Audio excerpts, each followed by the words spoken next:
Relax and listen to the voice. One evening, I was looking for an internet cafe because I needed to send a few emails. I spotted one in an old building. The sign said that it was on the 6th floor. When I walked through to the entrance, there was a dark hallway that led to a small elevator. I pressed the call button, and when the doors opened, I stepped inside. In a lot of Asian countries, many buildings do not have a 4th floor. The number 4 is considered bad luck because the word for 4 sounds almost the same as the word for death. The buttons in the elevator were 1, 2, 3, 5, and 6. I pressed the button for the 6th floor. The doors closed, and the elevator quietly began to ascend. When it stopped and the doors opened, I was about to step out when I realized that something felt very wrong. The hallway that I stopped at was in total darkness. By the light emanating from the elevator, I could make out random pieces of furniture covered with white cloth. It looked like the hallway hadn't been occupied for decades. I thought I must have gotten the wrong floor, so I checked the buttons, but none of them were lit up. There was nothing indicating which floor I was actually on. Just then, I noticed something moving at the end of the darkened hallway. I couldn't quite make out what it was, but it looked like a person dressed up in some type of gown. The figure was moving slowly down the hallway, towards the elevator, and also towards me. It creeped me out. I instantly felt the hair on my skin prick up, and it sent me into a panic. I started pressing the closed door button over and over. All of a sudden, the lights in the elevator flickered and turned off. I was plunged into pitch darkness. I was so freaked out that I almost wet myself.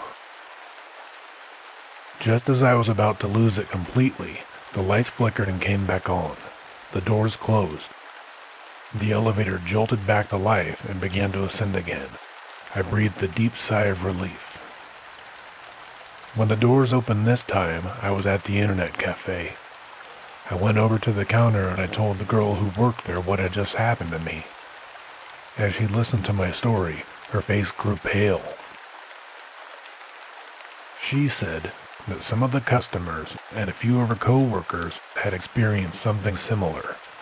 She had never experienced anything herself, but she told me about the history of the building. Apparently, the 4th floor had been a hair salon at one time. It was a prospering business until one of the women who worked there killed herself in the salon. Nobody knew the reason why, but she had slit her wrists over a basin and bled to death. The salon continued to operate, but they were plagued by weird and inexplicable events. Sometimes, when customers were having their hair washed, the water would turn as red as blood. Other people claimed that when they looked into the mirror, they would catch a glimpse of a ghostly figure standing behind them. But when they turned around, there would be no one standing there. Because of these events, the salon developed a bad reputation and began to lose their customers. Due to this, they were eventually forced to shut down. The building's owner tried to rent the 4th floor out to other businesses, but when they found out that someone had died there, nobody would take it on. Finally, the owner reduced the price to nearly nothing, and it was rented by a businessman who planned on opening a stationery supply store. However, when they tried to do some renovations on the floor, there was a series of mysterious accidents. The workmen's tools would sometimes disappear, only to be found in strange places. A large mirror once suddenly shattered when nobody was near it, and a workman had his hand crushed when the elevator doors closed on him unexpectedly. Eventually, the workmen were too spooked and refused to continue, and then the businessman pulled out and left. The building's owner gave up trying to rent the 4th floor, and they just shut it down. They had the buttons in the elevator replaced, and it was reprogrammed so that no one could go to the 4th floor. At least, that's what was supposed to happen. For some reason, when people took the elevator, it would sometimes stop on the 4th floor, and when the doors opened, some people found themselves in a similar predicament as I was. They would see the hallway and see a figure coming towards them in the darkness.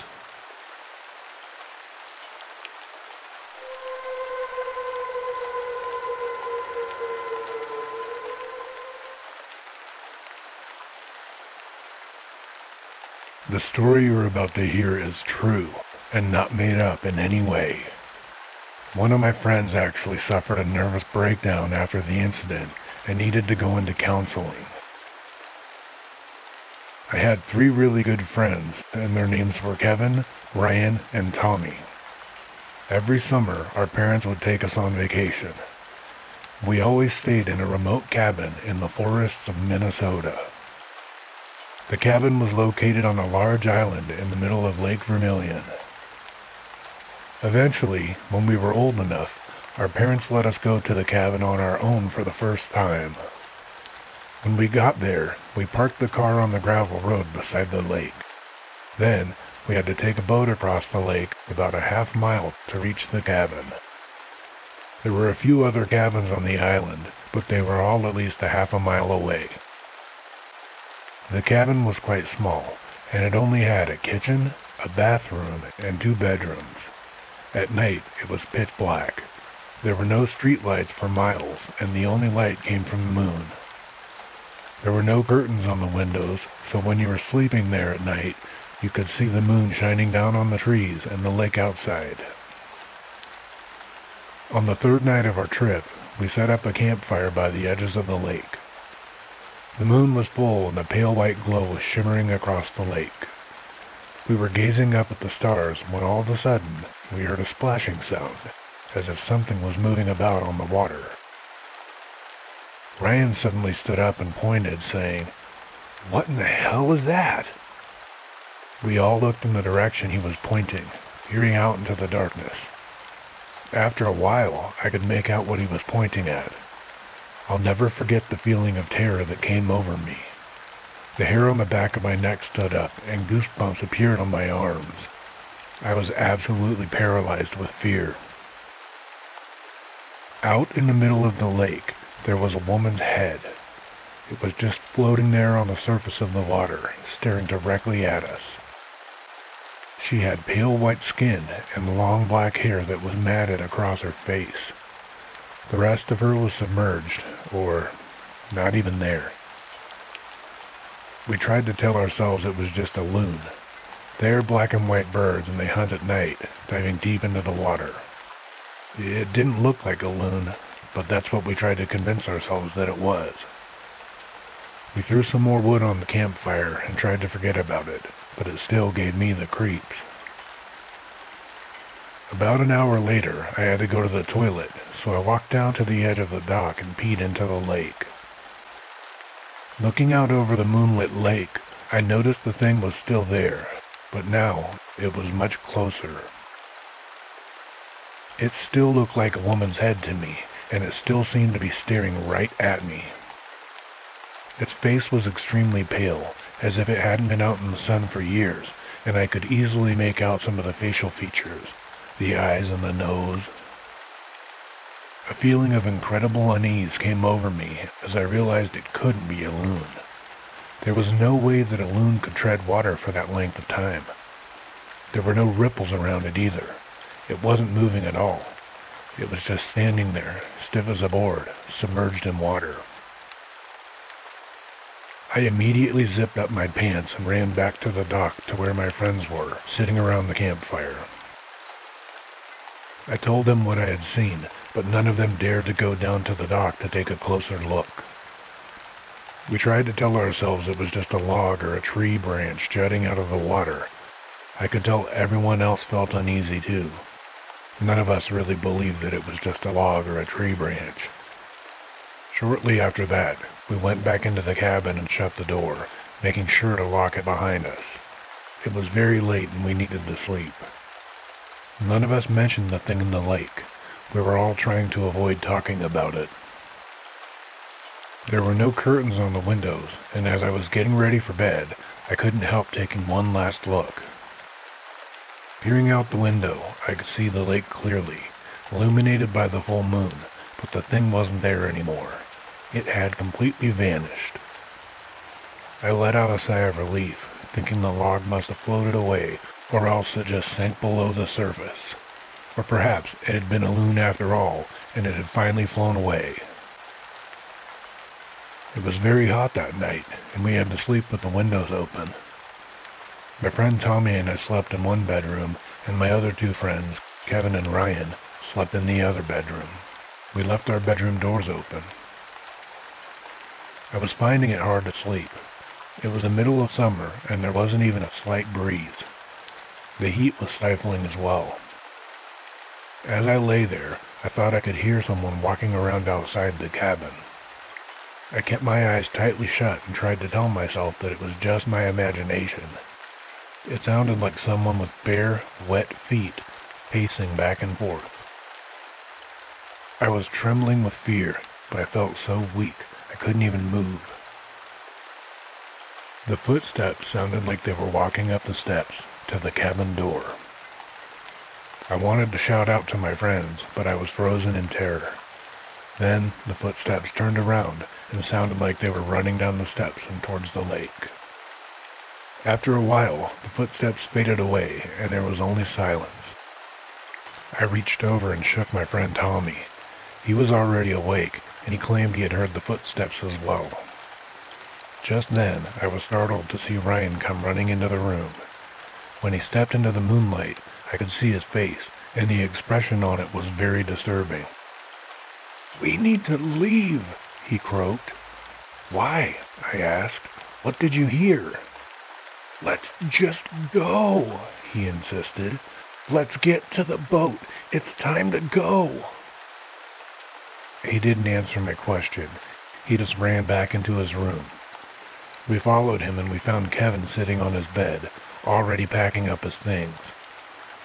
Ryan was running around, frantically grabbing his stuff and stuffing it into a bag. "What is wrong?" I demanded. "Ryan, what in the hell is wrong with you? Tell us."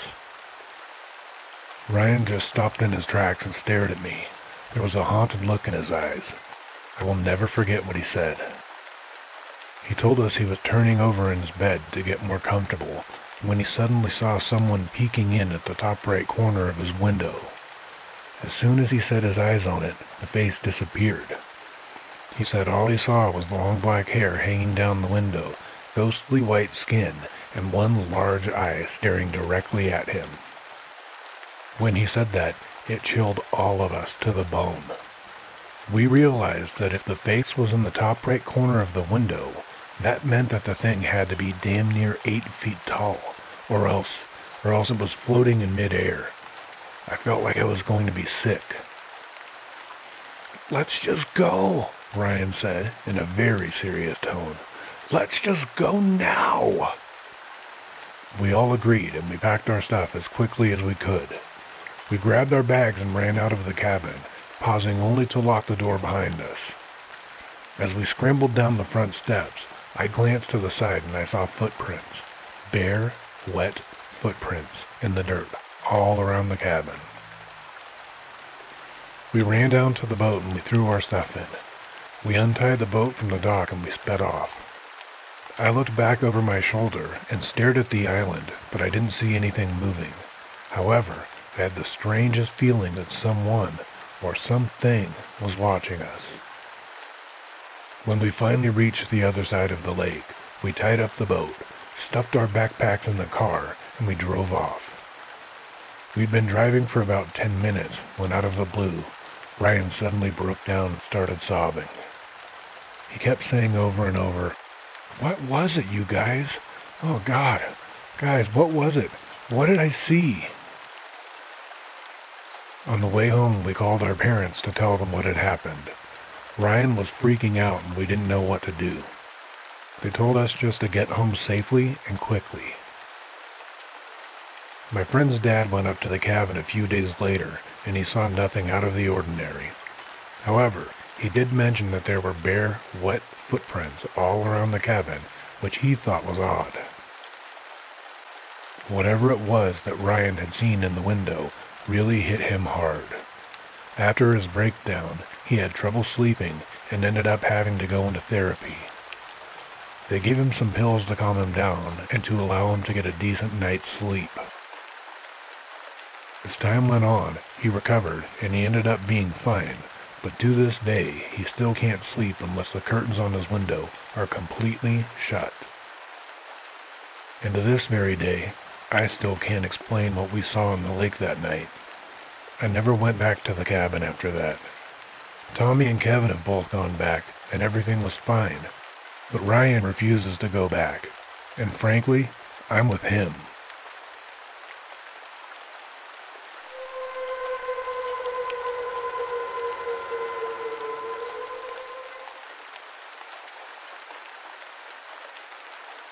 One night, I was house-sitting for my grandmother while she was away.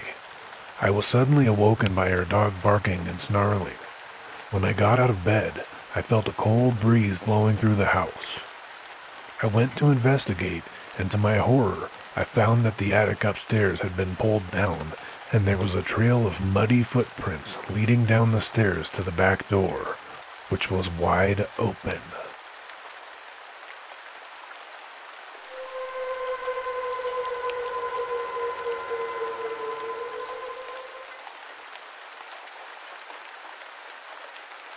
My mom's friend is a woman who lives in South Korea. This happened to her about 10 years ago. She lived with her husband and her young daughter in an apartment building in Seoul. At that time, her husband was always at work during the day, and her daughter was very young, so she was a stay-at-home mother. One day, the woman went out to run some errands, and she took her daughter with her.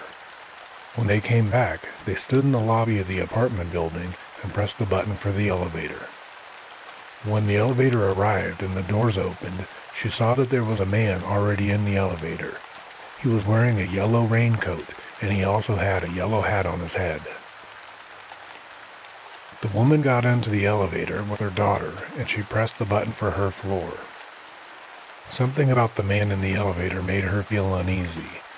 He never looked up at her. He just kept staring at the floor. It was as if he was keeping his head down so she couldn't really see his face. As the doors closed and the elevator began to ascend, the woman glanced at the man out of the corner of her eye. She noticed that he was carrying something close to his side, something that was wrapped up in a newspaper. The man was making her really nervous. She just felt that something about him wasn't right, but she couldn't put her finger on what it was. She made her daughter stand on the other side of her. She didn't know why, but she wanted to place herself in between the man and her daughter. There was an uncomfortable silence as the elevator slowly went up, floor by floor. The woman glanced at the elevator buttons and noticed that only one button was lit up. It was the button for her floor. None of the other numbers had been pressed. Things started to click in her head at that point. That's when she realized what it was about the man that was making her so nervous. He was wearing a raincoat, but it wasn't raining outside. The sun had been shining all day long. The woman started to panic. She took out her cell phone, and even though her husband was at work, she pretended she was calling him. She started saying things like, "I'm on the elevator and about to get off. Can you open the front door for me?" And other things like that made it seem like her husband was waiting for her at home. When the elevator reached her floor and the doors opened, she quickly grabbed her daughter by the hand and got off. She started to walk as fast as she could down the hallway to her apartment. Glancing back, she noticed that the man had also gotten off of the elevator on her floor and was slowly following her down the hallway. When she got to her apartment, she started to bang on the door and said loudly, "Hey, I'm home! Open the door! I'm home!" She even tried to make it seem as if her husband was coming to answer the door. When the man in the yellow raincoat saw this, he stopped in his tracks, turned around, and started to walk back towards the elevator. She watched him until he got back on the elevator, and then she breathed a sigh of relief. She started to punch in the key code to open her door, but her hands were shaking so much she kept hitting the wrong numbers. Each time she pushed a button, it made a beeping sound. To her horror, she realized that the elevator doors had not closed. The man in the yellow raincoat was still there. He was watching her, and he could hear the beeps. That meant that he knew that no one was going to answer the door for her. She saw him get out of the elevator and come running down the hallway towards her. The woman let out a scream. She tried one more time and managed to punch in the correct key code. The door opened and she pushed her daughter inside. She jumped through the doorway herself, and when she turned around, she saw that the man in the yellow raincoat was right behind her. She had just managed to slam the door in his face before he could wedge his hand into the doorway to block her. Her heart was thumping in her chest as she quickly locked the front door and peered through the peephole. She saw the man in the yellow raincoat standing at the door with a knife in his hand. As she watched, he stood there for a moment and then calmly turned and walked back towards the elevator. A few months later, the woman was watching television when a news flash came on. It said that the police had captured a serial killer named Yu Young-chul. He was responsible for the murders of over 20 young women and old men. After he had killed them, he mutilated their bodies and he ate parts of them. The woman told my mom that she could never forget the dread that she had felt when she saw the footage on the news of the serial killer being led away by the police. In that footage, he was still wearing the same yellow raincoat and yellow hat.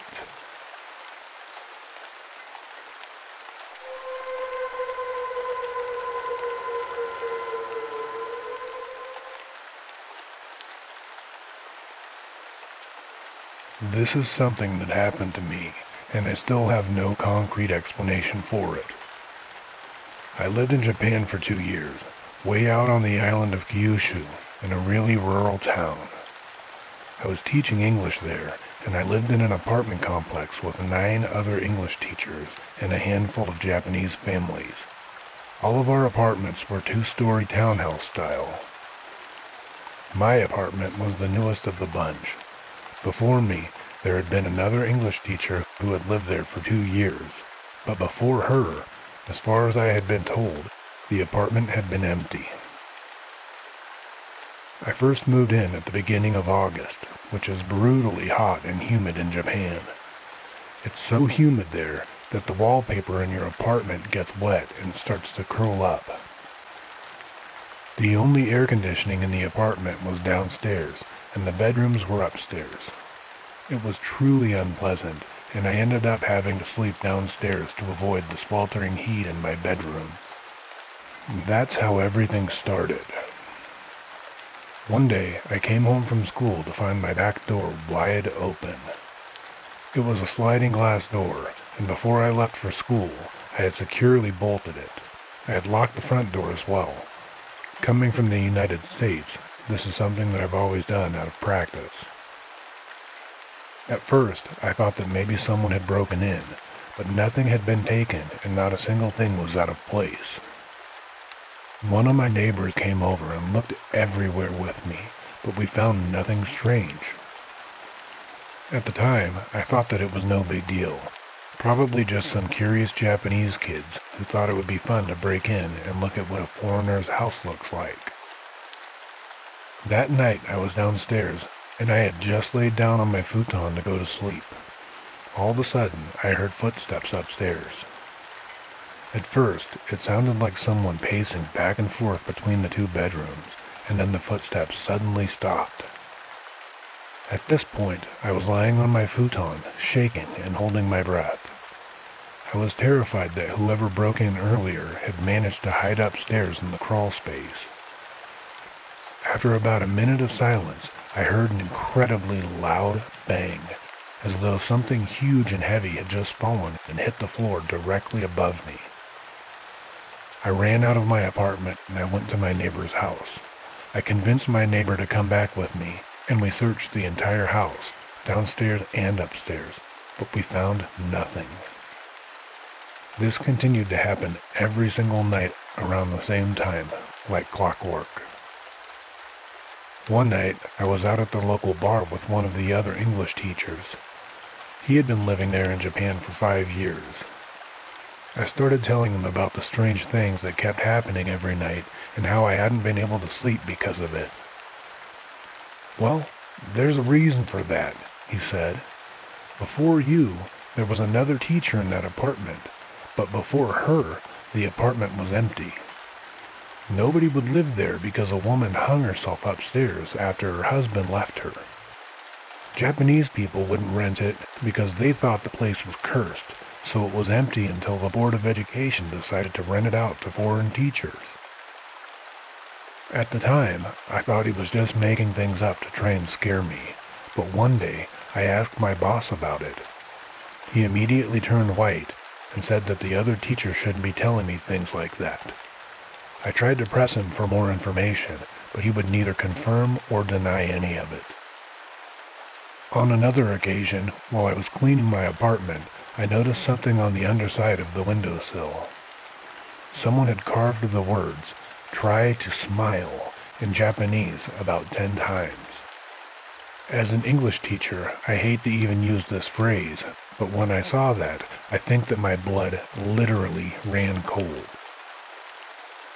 I still don't know what actually happened in the apartment, but every night during the summer, until I would start sleeping upstairs again, those noises would happen without fail.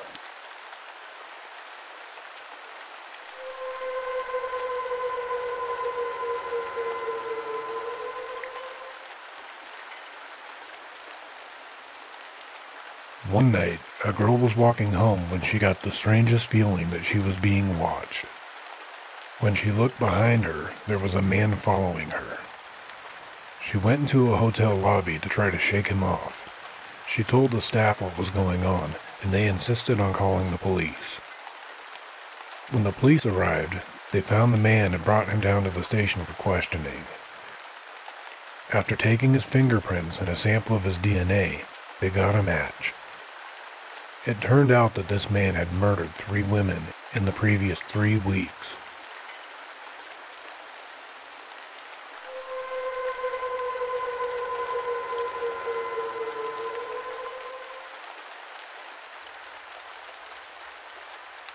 When I was a teenager, my parents moved to a new town, and I had to go to a new school.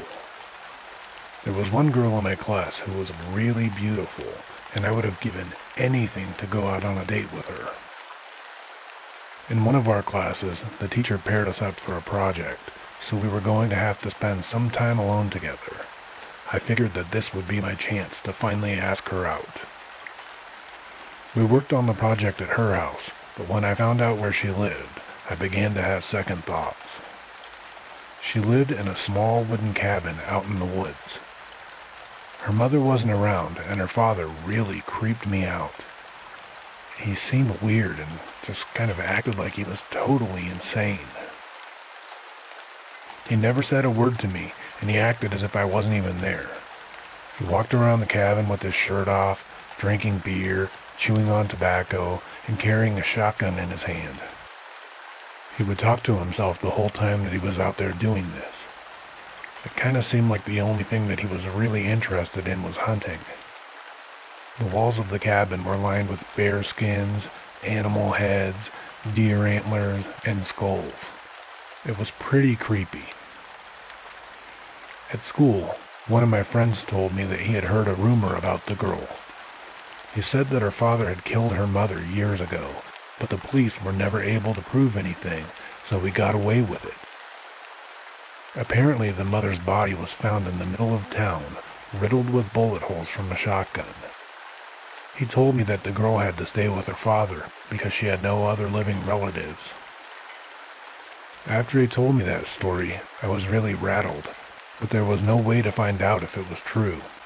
I wasn't actually going to come out and ask the girl about it. Eventually, I managed to work up the courage to ask the girl out, and to my surprise, she said yes. It was a date. That night I drove over to her place to pick her up. She answered the door wearing a short skirt, and she had done her hair and put makeup on. She looked absolutely gorgeous. Just as we were about to leave, her father took me aside and spoke to me for the very first time.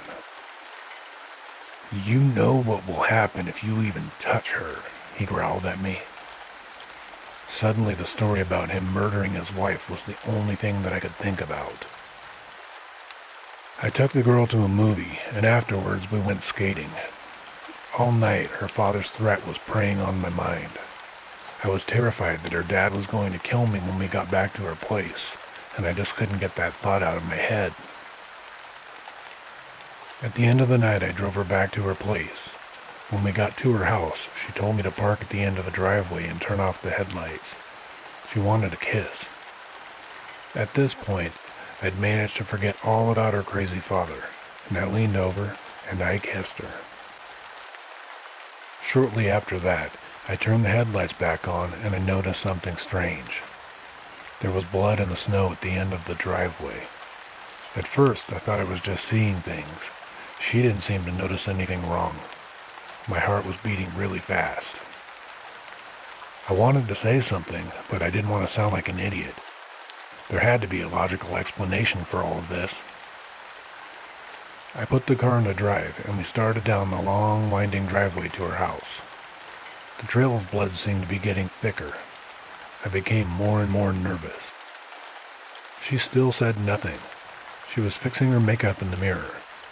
I kept driving, but all I could see was more blood. A chill ran down my spine, and I broke out into a cold sweat. I turned the last corner, and as we pulled up to her house, the headlights illuminated a figure standing outside. It was her father. He was standing there, covered in blood, and he was clutching a huge knife in his hand. There was something lying at his feet in a pool of blood. It looked like a body. Her father started to approach the car. I completely freaked out, and I started to hyperventilate. Suddenly, tears were rolling down my face. I'm embarrassed to admit it, but I might have even peed my pants. I was so sure that he was going to kill me. As it turned out, he had to drive me to the hospital instead. I began having a full-blown panic attack. I found out later that her father had found a bear at the end of the driveway and he shot it. He dragged it up to the house and was in the middle of skinning it when we pulled up. I also found out that her mother isn't dead. We're still together, and whenever I meet her father, he always brings up this incident and just laughs at me and teases me. If all of this is true, I guess he's not such a bad guy after all.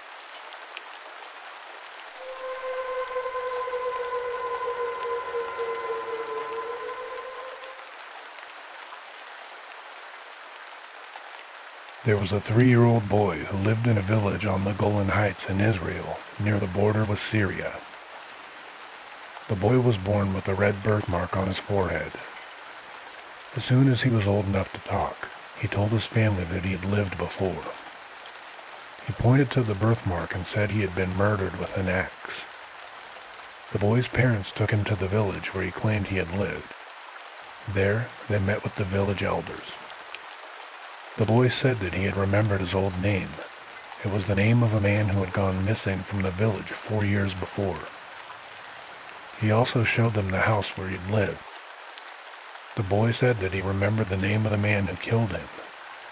When the boy saw the man, he walked right up to him and said, "I used to be your neighbor. We had a fight, and you killed me with an axe." The man's face turned as white as a sheet. Then the boy told the village elders, "I even know where he buried my body." They followed the boy to a nearby field, and he stopped in front of a pile of stones. When they removed the stones, they found a skeleton underneath. There was a wound in the skull, on exactly the same place where the boy's red birthmark was. The boy showed them where the axe was buried as well. At that point, the man broke down and confessed to the murder.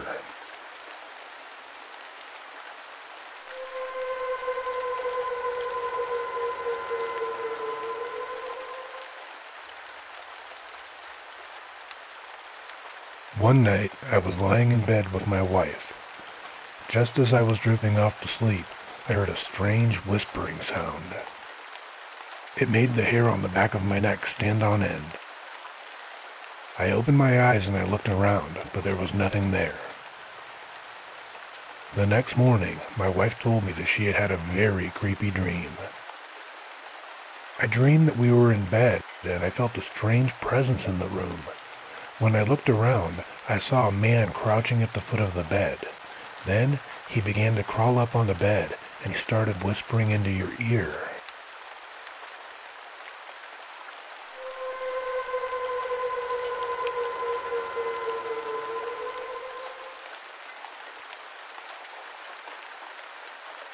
One day, when I got home from school, I had found a note from my parents saying that they had gone out for the night and they wouldn't be back until late. I didn't have a lot of homework to do, so I went up to my bedroom and I opened up my laptop. After browsing the internet for a few minutes, I got bored and I started looking for a video chat room. Clicking through all the weirdos and time wasters, I tried to find someone I could have a decent conversation with. Just when I was about to give up, I clicked the button and a cute girl appeared upon the screen. She looked like she had been crying and she had her hand over her mouth as if she was trying to keep herself from making any noise. Looking closer, I could see that there was fear in her eyes. She started typing. "Please help me, please, please help me." I replied, "What's happening?" She said, "Call the police." I replied, "What? Why? What's going on?" She then said, "There's someone in my house." As much as it hurts me, I replied with, "LOL, is this some sort of prank?" She replied in all capitals, "No, please, you've got to help me." Thinking that somebody was just playing a prank on me, I decided to go along with it. I quickly typed out, Okay, I'll help you. Tell me what you need." She repeated her request again and asked me to call for the police. "Okay, I can try, but why can't you call them for yourself?" Her reply came in slower. She said, "My phone is dead and I'm all alone. Somebody broke into the house. I heard him coming up the stairs, so I hid in the closet. I'm on my laptop. The first page I had opened was this chat room. You're the first person I connected to. Please, you've got to believe me." I was starting to feel a little bit shaken up, and I replied once again with, "Are you sure this isn't some kind of prank?" She then replied with, "I'm deadly serious." I didn't know what to do. This could all be just a sick joke, I thought, but what if this girl really needed my help? I couldn't just ignore her. I decided that there was nothing else I could do, and worst case scenario, I wouldn't get into any kind of trouble for calling the police. I replied, "Okay, hang on, I'll call the police for you. Just give me your name and your address." She began to reply, "My name is Kara. My address is..." While she was typing, I was already dialing emergency services on my cell phone. When I saw the address that she had typed, the phone slipped from my fingers and snatched on the floor. It was my address. I felt a chill run down my spine. I just sat there, staring at her image in the webcam. Her eyes were pleading with me, begging me to help her. Her tears were flowing down her cheeks. Slowly, I turned my head and stared at my bedroom closet. My heart was beating fast and I broke out into a cold sweat. With trembling hands, I picked up my laptop and I cautiously approached the closet. The floorboards creaked under my feet. In the video chat, I could see the girl suddenly flinch as if she had heard something. She covered her mouth, shivering with fear. I reached out with my left hand and grasped the handle on the closet door. The girl was sitting as still as she could in the video chat, but she was shaking and silently sobbing. Clutching the handle tightly, in one quick move, I pulled the closet door open. From within, I heard a terrified scream, but the closet was empty. When I looked back at the laptop screen, the girl had disconnected from the video chat. I keep hearing her scream over and over in my head. The whole incident unnerved me so much that I couldn't stay in my bedroom. I went downstairs and I sat on the sofa, twitching and jerking about nervously at every single sound that I heard. The next morning, I told my parents what had happened. My mother just laughed it off, but my father was curious. He said that he would ask the neighbors about it. What he found out after he asked them is extremely disturbing. Years before, there had been a family living in our house. A man, his wife, and their teenage daughter. One night, when the parents were out, an intruder had broken into the house. When the parents came home, they found their daughter in the bedroom closet. She'd been stabbed to death. The killer was never found. Her name was Kara.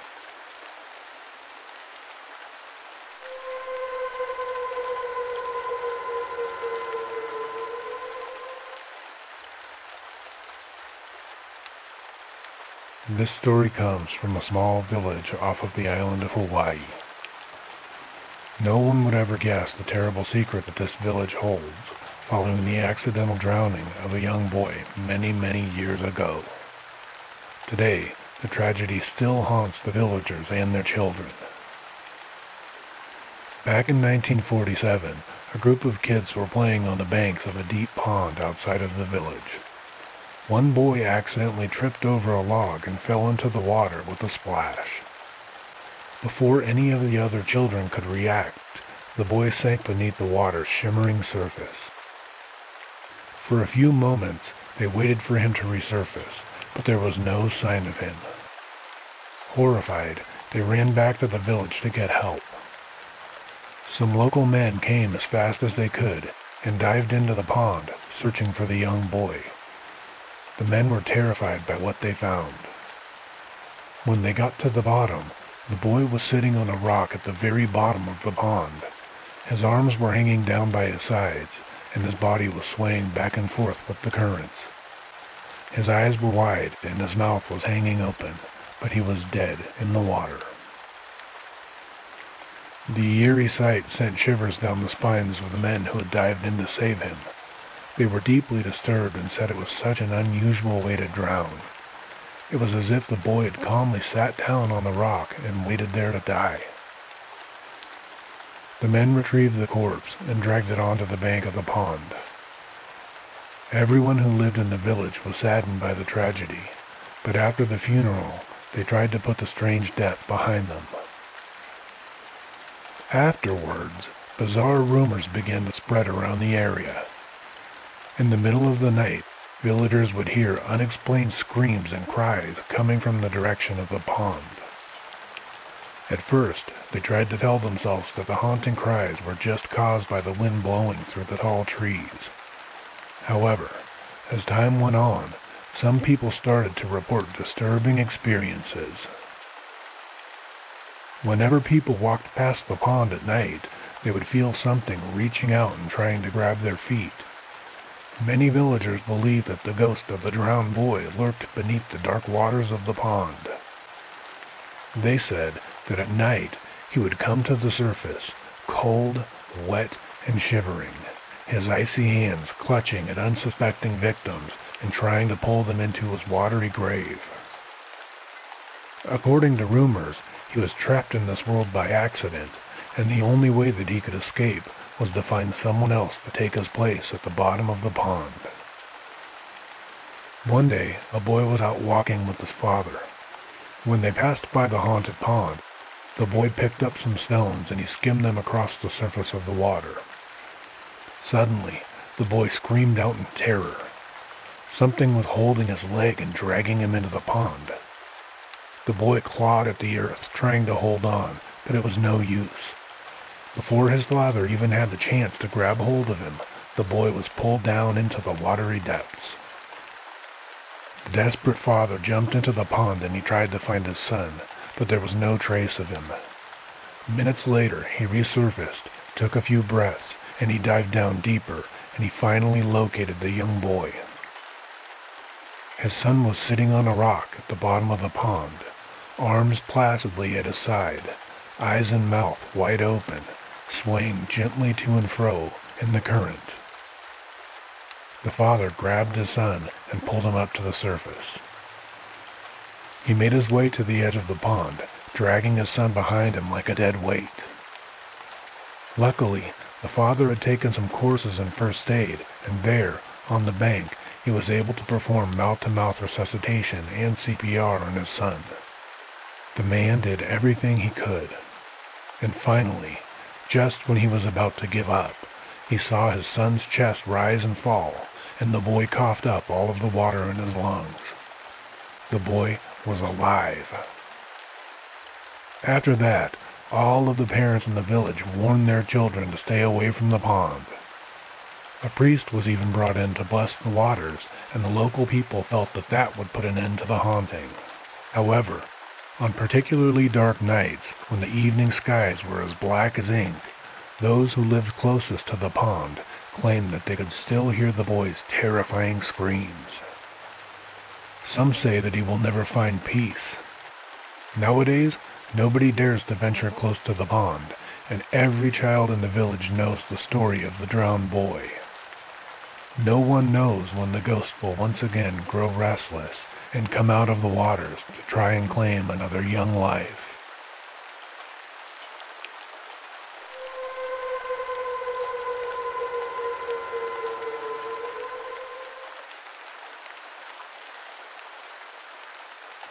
One night, my friend and I were driving around the neighborhood. It was late and the streets were deserted. All of a sudden, we noticed someone walking along the sidewalk ahead of us. The person was wearing a black jacket with a hood. There was nothing unusual about that, but when we looked down, we realized that the figure didn't seem to have any legs. It didn't seem to touch the ground at all, and it was just gliding along. The figure suddenly turned its head and looked right at us. We both screamed, and I floored the accelerator, and we sped out of there. We only got a brief look at its face, but we both saw the same thing. Under the hood, there was nothing but a smooth, featureless face.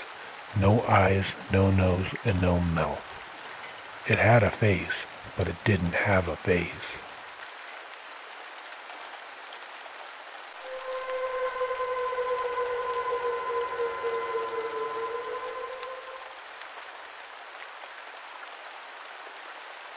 Years ago, my uncle owned a funeral home, and I got a summer job there, working part-time in a crematorium. It wasn't a lot of fun, but it certainly paid well, and being a poor student, I definitely needed the money. Dealing with dead bodies was very creepy at first, but after a few days, you kind of got used to it. Kind of. One morning, I was sweeping the floor of the crematorium when a black hearse pulled up in the parking lot outside. A man in a black suit stepped out, and my uncle went over to talk to him.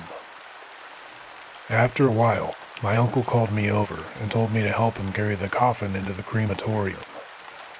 I thought that this was strange, because they usually brought the coffins into the funeral home next door first, but I didn't ask any questions. We set the coffin down on the ground, and my uncle went over to prepare the oven for cremation. For a few minutes, I was left alone with the man in the black suit. There was an awkward silence. I didn't know what to say. I assumed that it was his relative who had just died and was lying in the coffin, but the man didn't seem all that upset. When the oven was ready, my uncle and I picked up the coffin and brought it over to a metal bench. We took the top off of the casket. I saw that the corpse inside was a man who looked to be about 30 years old. Usually the dead bodies were very pale, but this one looked pink in the face. My uncle stoked the fire, and then he pressed a button to start the conveyor belt. The coffin was moved slowly into the oven. When it was all the way inside, my uncle closed the door, and I just stood around, waiting. It usually took about an hour before everything was burnt and reduced to ashes. After that, I would have to collect the ashes and put them into an urn so that they could be given to the family. My uncle and the man in the black suit went into the funeral home next door. I just assumed that they were filling out all the usual paperwork. I was left alone in the crematorium, and I just continued sweeping up. After about 10 minutes, I heard a strange noise coming from the oven. It was like a faint knocking sound. At first I thought it was just my imagination, but then it grew into a loud banging. I tried to tell myself it was just the metal warping from the heat. It kept going. Bang, bang, bang, bang. At this time, I thought it was the unmistakable sound of someone frantically banging on something, like the man in the coffin, banging, desperately trying to get out. A chill went down my spine, and the broom fell from my hands. I was sure that the man inside must still be alive. Terrified, I ran into the funeral home, and shaking uncontrollably, I told my uncle what I had just heard. I was so frantic that they paused, and I led them back into the crematorium. I told them to listen. Bang, bang, bang, bang. Well, I don't hear anything, said my uncle. And there it was again. Bang, bang, bang, bang. Me neither, said the man in the black suit. I looked at both of them. I was shocked and I was stunned. I was even beginning to doubt my own sanity. My uncle and the man in the black suit shrugged their shoulders and went back into the funeral home. I just stood there in the middle of the crematorium listening intently. I didn't know how to open the oven door safely, and even if I did, I was terrified by what I might find inside. After 10 or 15 minutes in the furnace, could somebody even still be alive? Gradually, the banging noise became weaker and weaker, until it finally faded away altogether. All I could hear now was the hiss and crackle of the flames. There were no more banging noises. An hour later, my uncle came back to turn off the oven. Together, we collected the ashes from the tray underneath and poured them into an urn. The man took it away, and with a broad smile on his face, he got in his car and he drove off. At closing time, my uncle gave me an envelope full of money and told me not to mention what I had heard to anyone. We never spoke about it again, and business went on as usual. Even today, I still have nightmares about that hideous banging sound that I heard coming from inside the oven. I still have nightmares because I feel like I was paid to let a man die.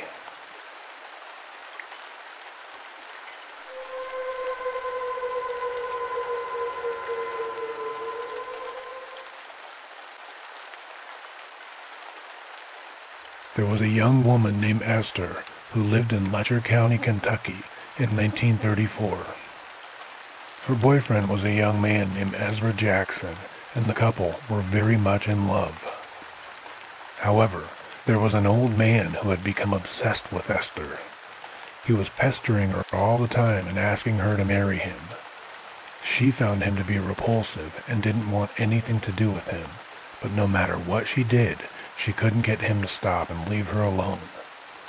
He was stalking her, and she was scared to death. Eventually, she decided that if she had a husband, he might give up and leave her alone, so she married her boyfriend Ezra.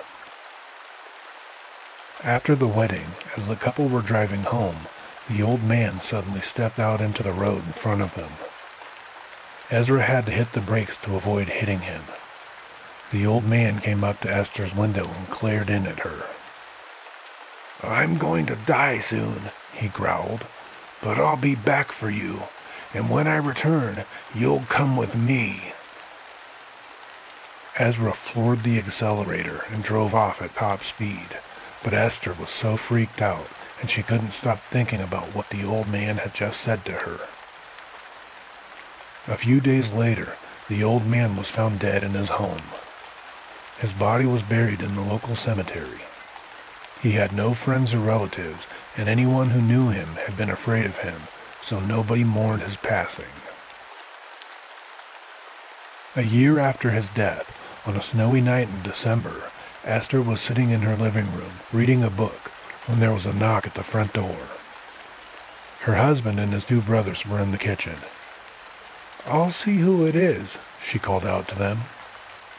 The three men heard her open the door, but they didn't hear anybody come in. There were no voices, just an eerie silence. After waiting for a few minutes, they went into the living room and found the door standing wide open. Esther was nowhere to be seen. When they looked outside, they found the tracks of her bare feet in the snow. The three men quickly grabbed their coats and flashlights and set off in search of her. They followed the footprints for 2 miles along the rough, snow-covered country road until they came to the local cemetery. The footprints led through the gate and right up to the old man's grave, where they simply vanished. While his two brothers waited in the cemetery, Ezra went to fetch help. He came back with 7 men from the village. It was midnight, and the weather was freezing. Together, under the light of the flashlights and lanterns, the men began to dig up the grave. When they dragged out the coffin and opened it, they were horrified to discover that it was empty. Although a thorough search was made, no trace of the young wife or the old man's body were ever found, and to this day, the disappearance of Esther Jackson remains an unsolved mystery.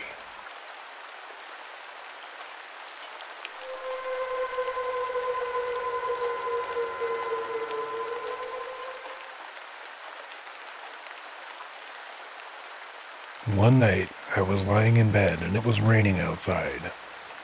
There was thunder and lightning, and I couldn't sleep due to that. Our house was out in the middle of nowhere. There were no curtains on my bedroom window, so I had a view of the fields behind the house.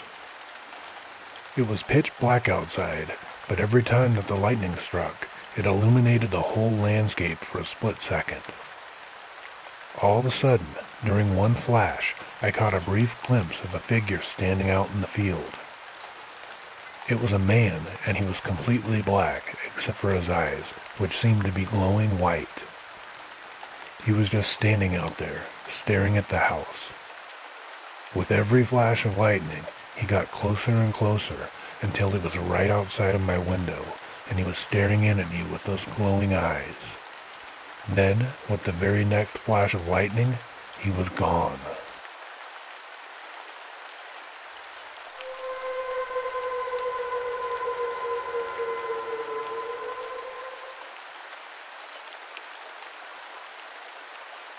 You know how on Halloween night, people always gather around the campfire and tell scary stories about strange things lurking in the woods, and nobody believes them?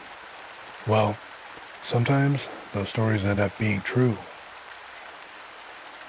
Last year, just before Halloween, I was at home watching TV when I heard a knock on the front door. When I went to answer it, I found a dog standing on the porch. I looked around, but I couldn't see the owner anywhere. The dog seemed to be lost. I wasn't sure what breed he was, but he looked like a Siberian husky. His tongue was hanging out and he was panting like he was thirsty, so I put out a bowl of water for him, and the dog lapped it up greedily. Ever since I was a little boy, I'd always wanted a pet dog, but my parents would never allow me to have one. I didn't want to bring him inside the house, so I put him in the backyard. I gave him some leftovers to eat, and he just turned up his nose at them and refused to touch anything. That evening, when my parents came home, I told them about the lost dog. At first, they told me that I would have to get rid of it, but after much begging and pleading, they told me I could keep it. However, they didn't want it inside the house. My mother was allergic to dogs. The dog slept in the garden shed. In the middle of the night, I woke up and looked out my bedroom window. I could see the dog's glowing eyes in the darkness. It seemed like he was just standing there, staring up at me. At first I thought it was really cool, but as time went by, it started to give me a really eerie feeling. The next day was Halloween.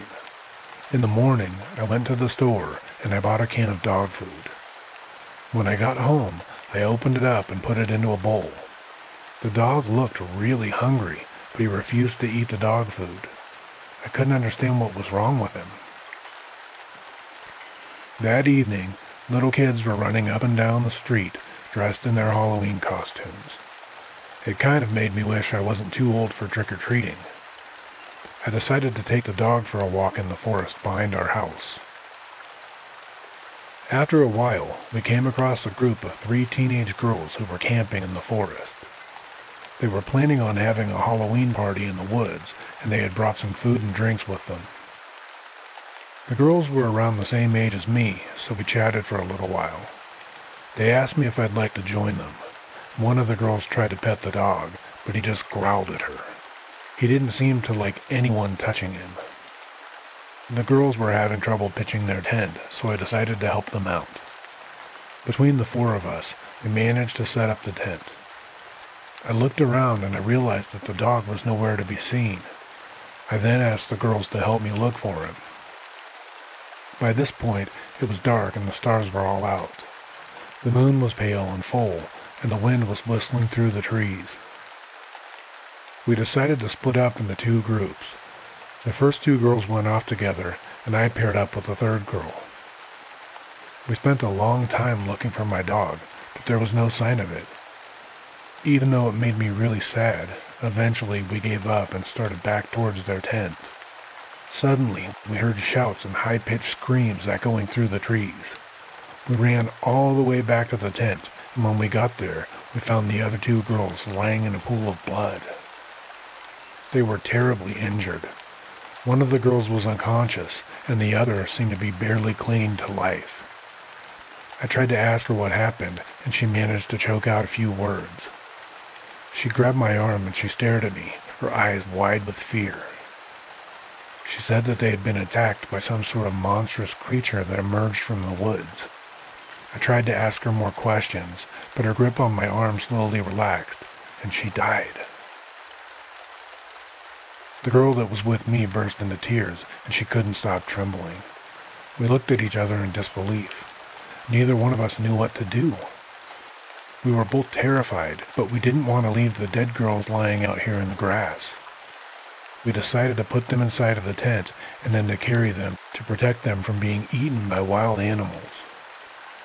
As we crouched inside the tent, desperately trying to think of what to do, we suddenly heard strange noises outside. For a minute, I didn't know if the sounds were real or if it was just my imagination playing tricks on me.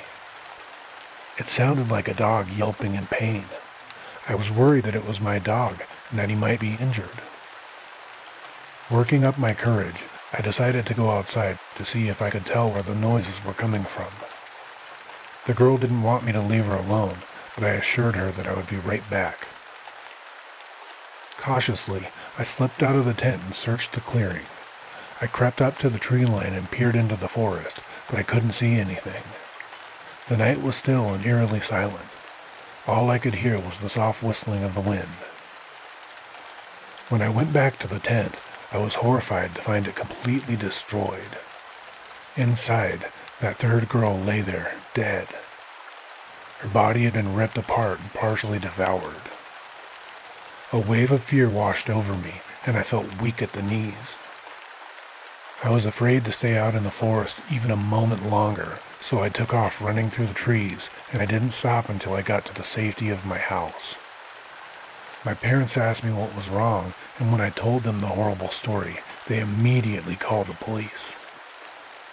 Soon, there were flashing lights in our driveway, and 2 police officers were questioning me about what had happened. They went out into the woods and they found the dead bodies of the 3 girls lying in the tent. They didn't find my dog anywhere. I'm sure that was the least of their concern at that point in time. The policeman said that the girls must have been attacked by wild animals, and they told me that I was lucky to be alive. Though they weren't trying to be cruel, they said that my dog had probably been eaten by the wild animals as well. The next morning, I was out in the backyard when I got the strangest feeling that I was being watched. When I looked up, I saw my dog standing at the forest edge. He was just standing there, staring at me. Then he did something that terrified me. He stood up on his hind legs, turned around, and walked back into the forest. I never saw him again. The lost dog is still out in those woods. Now and then, somebody spots him lurking in the trees. Whenever there's a full moon, I go around our house, making sure that all the windows and the doors are securely locked. Then I lie in bed and pray that the morning arrives.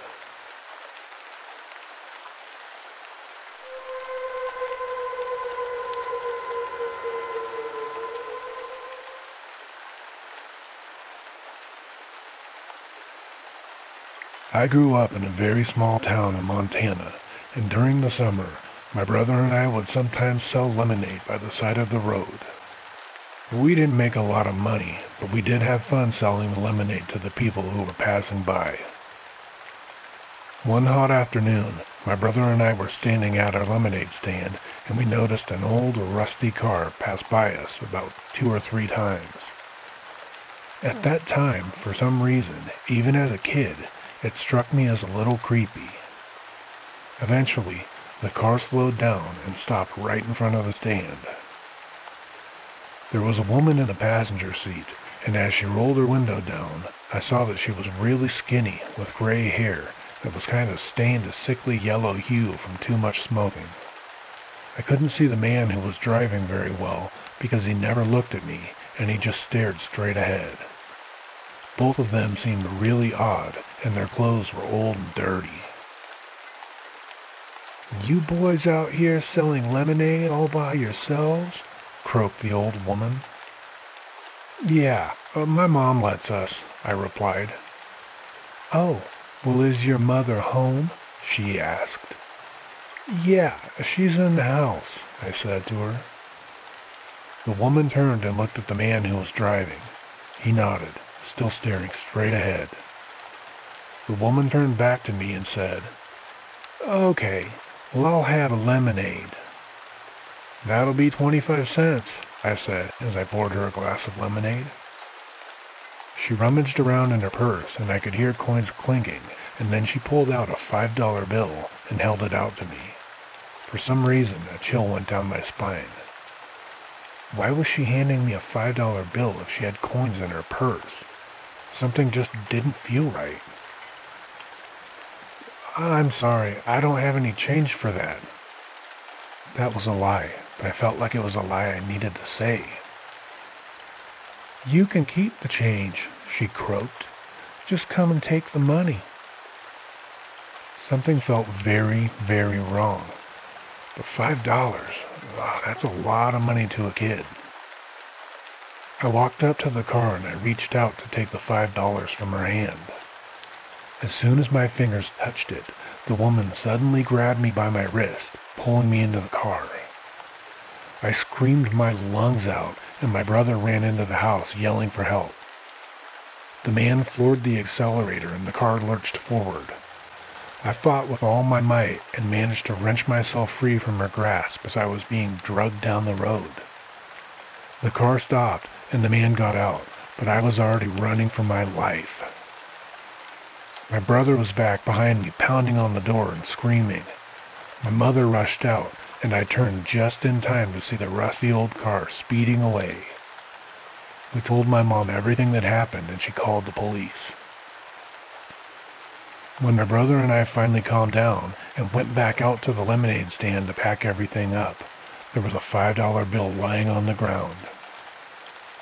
We packed everything up, and at that point, we put the lemonade stand away for good.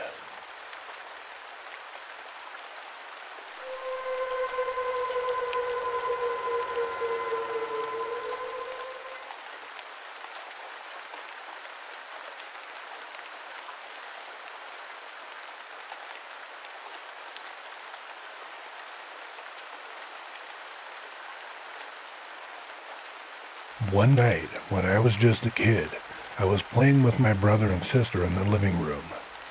My little brother suddenly stopped, looked out the window and asked, "Who's that man?" We all went to the window to see what he was talking about. To our surprise, there was a pale white figure sitting on the top of a telephone pole outside. It looked like a man, and he was just staring at us with a huge, creepy smile. Then he simply stood up, jumped off the pole, dropped all the way towards the ground, and simply vanished before he hit the ground. This scared all of us so much that my sister won't even talk about it now.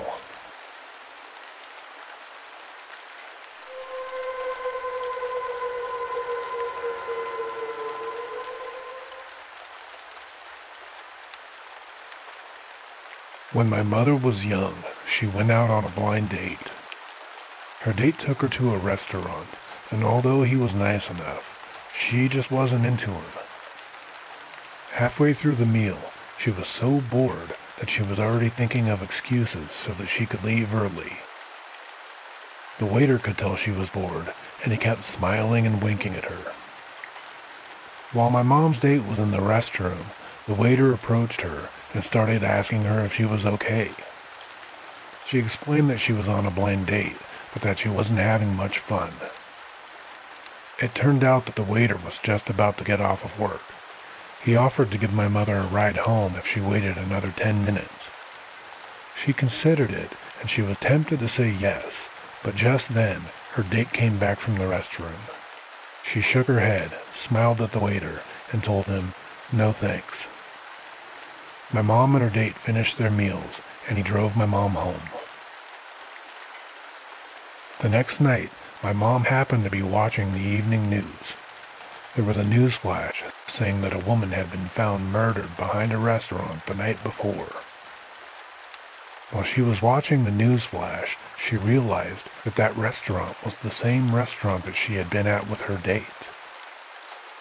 The news anchor then said that the police had already caught the killer, and they flashed a picture up on the screen. The picture that showed up was none other than the face of that same waiter.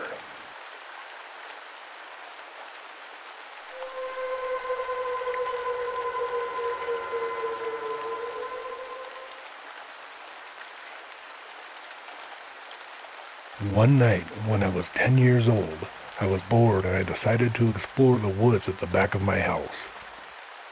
It was dark and I wasn't looking where I was going. I suddenly tripped and I fell on the ground. When I got up, I looked around, but I couldn't see what I had tripped over. I turned to go home, and just then, from behind me, I heard a voice whisper, "Don't leave." When I heard that whisper, I felt my stomach tighten up into a knot, and I nearly passed out. I pulled through, and I started running as fast as I could, and I didn't stop until I got home. When I looked back into the woods, I could see the dark silhouette of a man standing at the very edge of them. He was just standing there, watching me. It looked like a man, but I had this distinct feeling that it wasn't even a person. It was just a dark figure with no face and no eyes.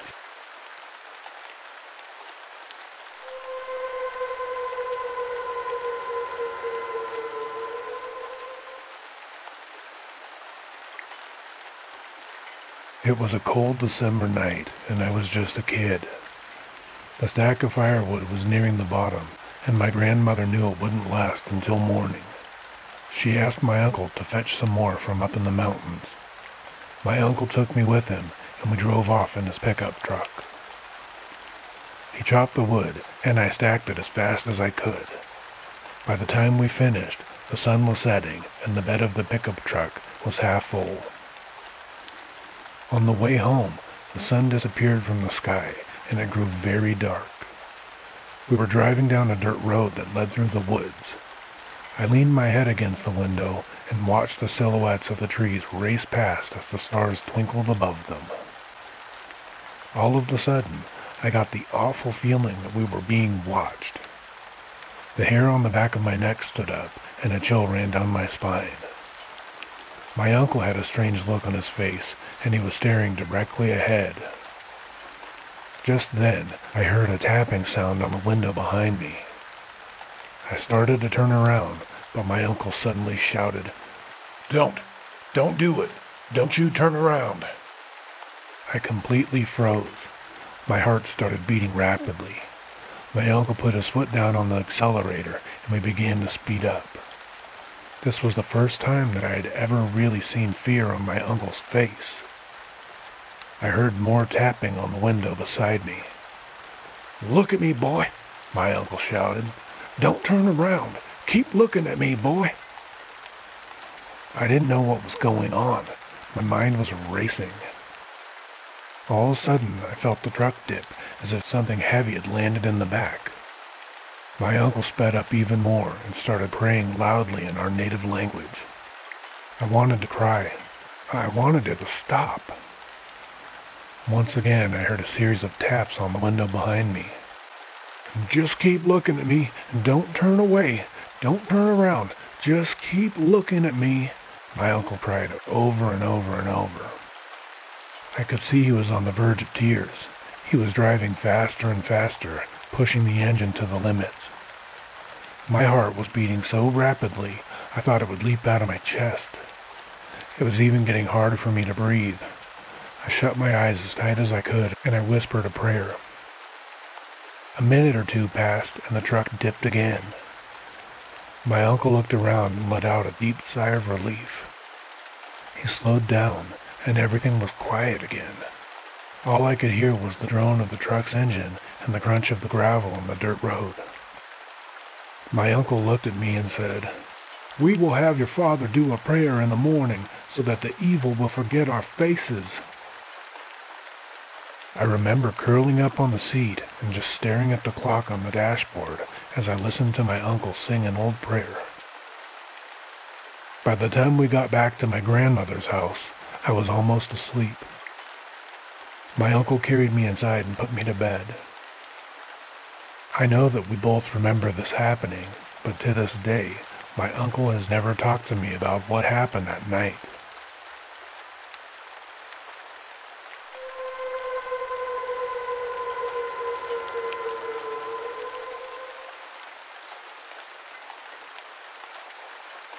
One night, my aunt was sitting on the toilet.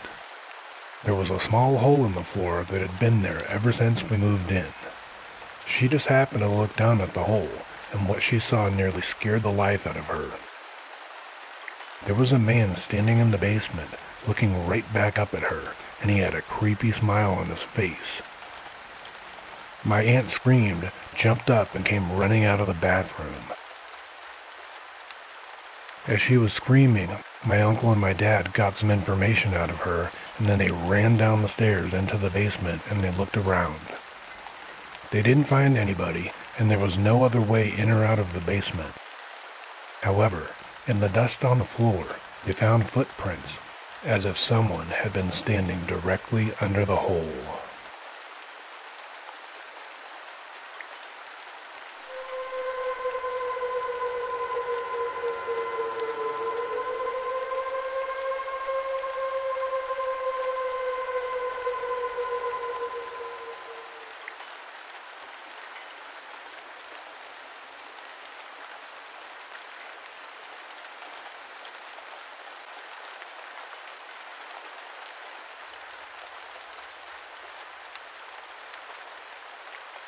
We hope that you've all enjoyed True Scary Stories Volume 2. These seem really fun. I think we're going to do another one. Keep listening, keep responding, keep liking, keep subscribing. Keep yourselves safe. And until we see you next time, sweet dreams.